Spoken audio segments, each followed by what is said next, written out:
Hey you guys, today we're going to go over a little lunchtime tutorial. This is Imperial Settlers Roll and Write. Great little app. The game is great as well if you want to get the board game. This is a great low-cost option if you want to test out the game before you buy, because it isn't the cheapest of games. I had a little bit of a hard time, even though there's a tutorial and you can see the manual right here. It is a pretty simple game, but for whatever reason, there were some hiccups that I had a hard time kind of grasping it. So let's go through a mini review and play through right here. I'll go ahead and play around. So these are kind of your scenarios. We'll go ahead and pick the basic one. Up here at the top, you can see these are the buildings. That's what makes each of these scenarios different, essentially.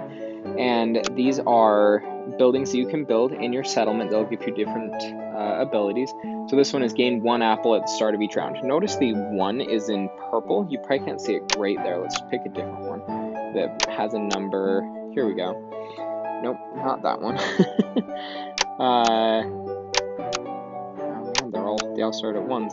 Alright, well you'll notice the 1 on each of those is purple. That is the number that will change as you upgrade your building. The cost to upgrade your building is this blueprint, these little boxes with the X's in them off to the left-hand side of the screen. And once you build one of those, it'll upgrade your building, which means that blue number will go up by 1. So if you were to build the farm, you'll gain 1 apple at the start of each round. If you then place a blueprint on your map, you will gain 2 apples at the start of each round. Let's go ahead and dive in. Disclaimer, I'm not great at this game for whatever reason, as I'm finding. So in this, we got 5 villagers. That's going to be how many actions we can take, basically how many villagers we can send on missions. There's an apple and 2 wood. All right, we don't really have anything that we can do there. So these are favor tokens. Unless stated otherwise, you get 1 of these per round. So the yield means that we can have somebody harvest something that was on one of our initial resource die without actually spending the worker to do it. We can export, which is giving 1 of 3 different resources and get 3 basically victory points. I'm not sure what they call it in this game, but victory points, 1 for each of those. And then there's ally, which I get a lot, which is gaining 1 extra worker. So you'll be able to do 1 extra action. For this one especially, we'll do ally, which we get. We'll claim him. And then, so here are different buildings that we went over at the beginning. This one, each time you harvest, you get an extra resource of that kind. Down here, if at least 2 resource dice show the same result, you gain another villager, which I love that one. If all the resource dice show different results, gain 1 gold. So the gold are kind of wild cards. They can be either wood, rock, or apples. So let's see, what should we do here? I like to get a boost on just resources.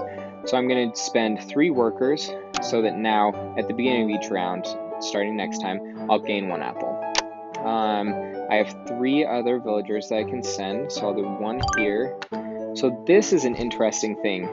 When they're separate icons like this, that means they're 3 different actions. So, for example, you have like the rest of the apple line. You can see most of it takes 2 actions to do each of these.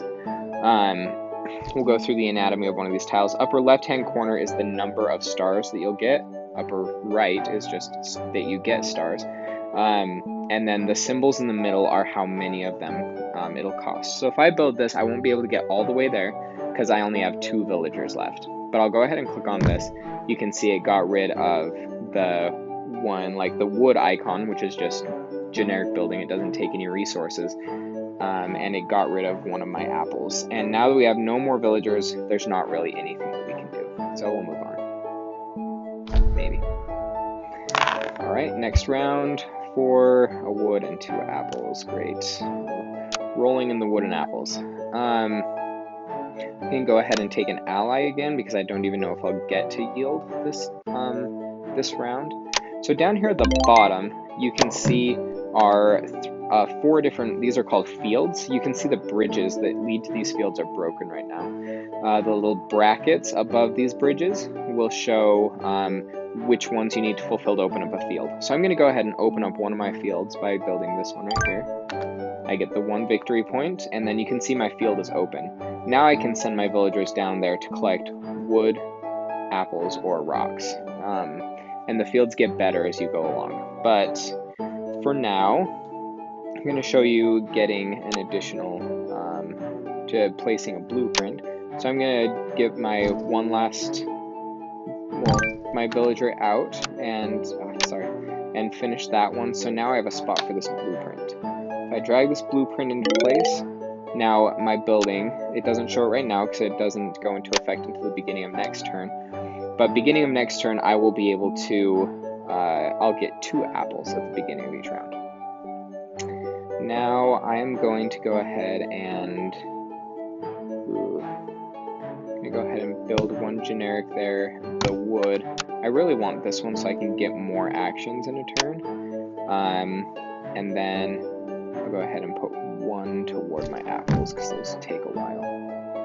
Alright, and now on to the next round. You can see there's 10 rounds at the bottom, really easy to keep track of where you are in the game. And here we go, 1 of each and 4 actions. So, I am going to take my ally again. So I got 2 apples this time. Now I have a gold, so I can use it to do this rock. And now, if at least 2 resource dice show the same result, I get an additional worker or villager. So let's see, I have 4 left. I'm going to. I don't know what I'm gonna do. Let's go ahead and finish up those apples. And I could do that entire thing, but I kind of want to open up this next field because it'll open up the option of getting, like, harvesting a gold. You only get that once in the game. Now I'll throw my last guy here. This last building, the fortress, I don't really know how advantageous these are, but getting the rock and for 1 rock and 1 wood, you get 3 victory points, and you can do that 3 different times. Go ahead and move on to the next round. Round 4, we're almost halfway there. Alright, so they're not 3 different. Oh no, they're I believe our new building that we just constructed was if there are 2 of the same, then we get another worker, so we'll see if that happens.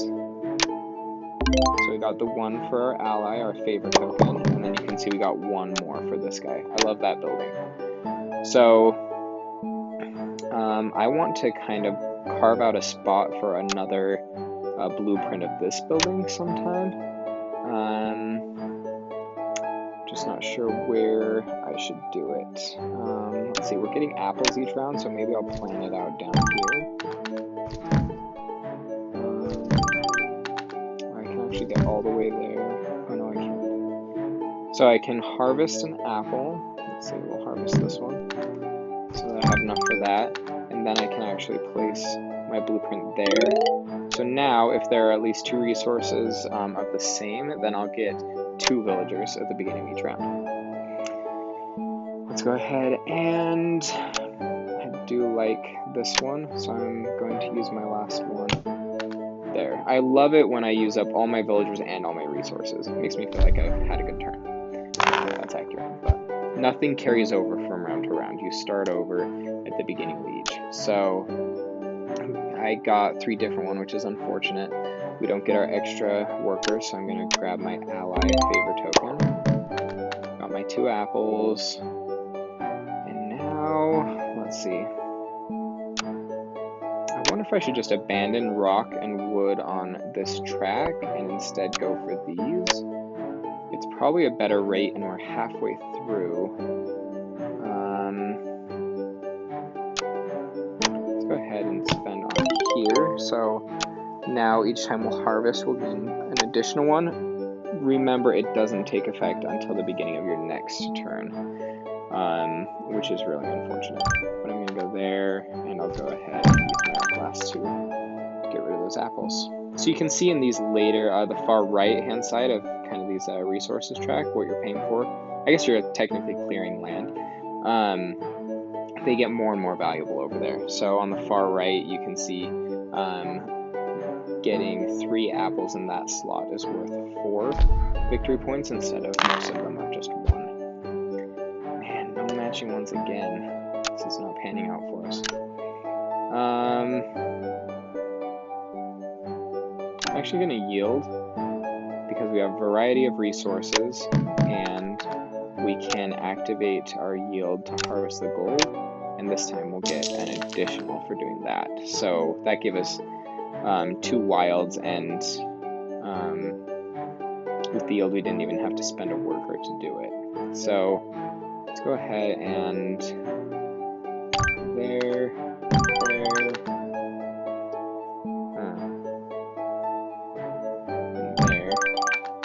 This is probably stupid, but I do what I like, so. Maybe it would have been better to get that one, but I kind of have sunk my eggs into one basket now, so let's just go for it. Alright, wow, all different again. Just get an ally. So you can see this building's upgraded, so I got 3 extra villagers if any 2 resource dice show the same result. I have just not been very lucky with that. So, this is where I think it might be worth doing some of these to get some victory points. Let's harvest our last apple. Man, you are seeing a really, really poor game with mine. And then let's just start harvesting. Oh no, I don't want that one. You can undo, which is such a good choice on the designer's part, because I make mistakes a lot. 3 apples, okay, well we definitely got some of the same. We're rolling in the apples this time, which is, again, ironic because we don't need them. So we got 1 for there, we got 3 extra, so now we have 8 actions. Unfortunately, we have 5 apples and our apple track is all used up. So this is where it's really nice to have the fields open. So I can harvest a wood and a rock here, spend a wood and a rock there. And then I have, because we had this building, I got 2 of each of those, so I can also do that, open up this 3rd field. I still have 3 actions, and I think we should, let's see, I just have a ton of apples. I think we should do this one. We'll get 4 for it, and then we can do this, which is not a bad deal. Okay, 2 rounds left. Oh, it reminds you if you have a spot for a blueprint, but you haven't done it, I guess I might as well just put it over here. Nothing else is going to fit there, and we'll get even more apples, as if we need them. No. Alright. Second to last round, let's grab our ally. Yikes. So I am going to go ahead and harvest here.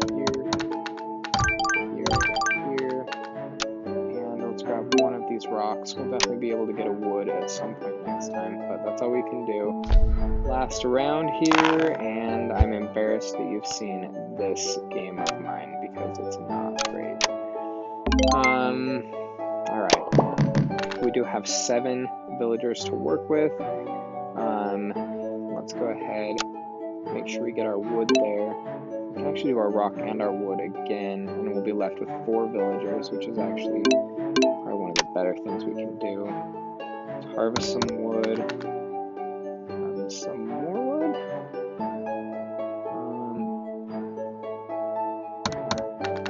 We'll go there. I have 1 more action, but there's not really any way to get any more victory points. That's all filled up. So, you know what? Let's harvest some apples. This seems to have been the theme of this game. So, then the game's over. Not great for me. You get, I think, most will give you at least 1 crown. I don't know, maybe there's a really low score, but I've never gotten no crowns. 60 takes you up to 2 crowns. I haven't ever gotten 3 crowns on a game yet. I was 1 point away from getting 70. I suspect the 3rd crown comes at 70. If not, then I have no hope. But, you can unlock these other scenarios by paying. So this takes 13 crowns to unlock. I have 9 currently up in the corner. Overall, let me give you a quick analysis of what I think of Imperial Settlers. like I said, it was a little bit difficult to learn how to play, which is why I really wanted to do kind of this playthrough with you. I love the little graphics. If you look closely while you're playing, once you build a building, I mean, they're animated in here too, you get these cute little animations, just really smooth, really well done.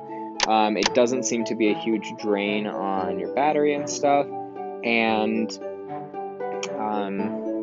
overall, super solid game. I totally sank a good 30 minutes into it without even realizing it. So, very addictive, very playable. I wish there was a pass and play option, but we can save that for later.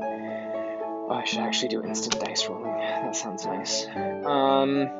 Anyway, if you have any questions about it, feel free to let me know in comments, and we will see you again soon.